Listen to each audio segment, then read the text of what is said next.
मैं जननायक कर्पूरी ठाकुर जी की पुण्यतिथि के अवसर पर हृदय आश्रम कल्याणपुर में आयोजित उनके प्रति श्रद्धांजलि कार्यक्रम को संबोधित करते हुए मैं यह स्पष्ट करना चाहता हूँ।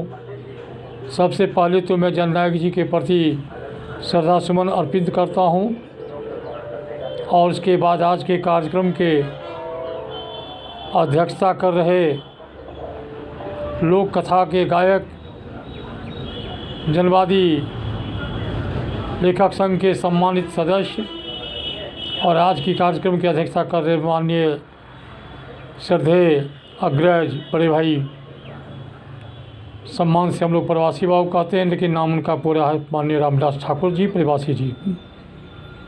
पहले आपको मैं प्रणाम करता हूँ।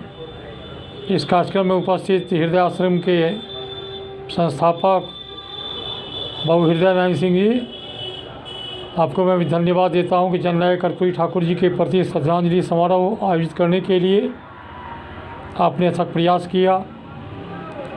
आखिर क्यों नहीं करेंगे।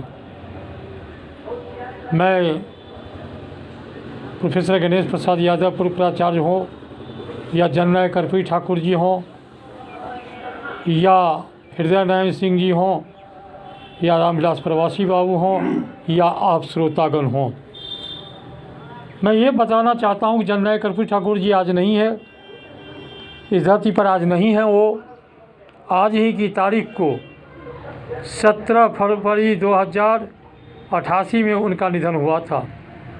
यह संदेश सुनते ही उस समय मैं कॉलेज में था।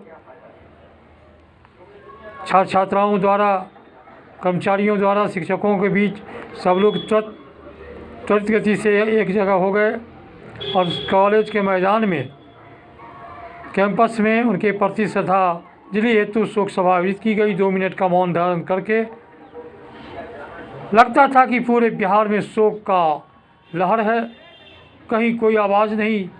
क्यों नहीं? इसलिए कि जननायक जी ने अपने जीवन को गरीबों के लिए, गुरबों के लिए, गए गुजरे के लिए और समाजवादी विचारधारा को लागू करने के लिए सड़क से लेकर के संसद तक, सड़क से लेकर विधानसभा तक और गांव से लेकर झोपड़ी से लेकर के महल तक को जवाब देने का काम उन्होंने किया था, सीख देने का काम किया था। जवाब नहीं, सीख। और उन्हीं का आज देन है कि स्वतंत्रता आंदोलन में भी वो सक्रिय रहे।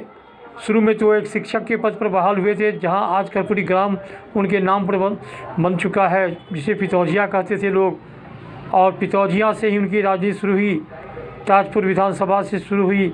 और एक दिन आया कि वो भारत का सबसे बड़ा विशाल जो संसद है, लोकसभा के सम्मानित सदस्य भी चुने गए, बिहार के मुख्यमंत्री भी बने, शिक्षा मंत्री भी बने और कई दलों का नेतृत्व भी किए। और शान से उन्होंने गरीब, गुरबा और गए खेत किसान मजदूर के लिए लड़ाई लड़ी, जिसका देन है सामाजिक भिन्नता और सामाजिक जो अंतर था उसे भी उन्होंने पाटने का काम किया।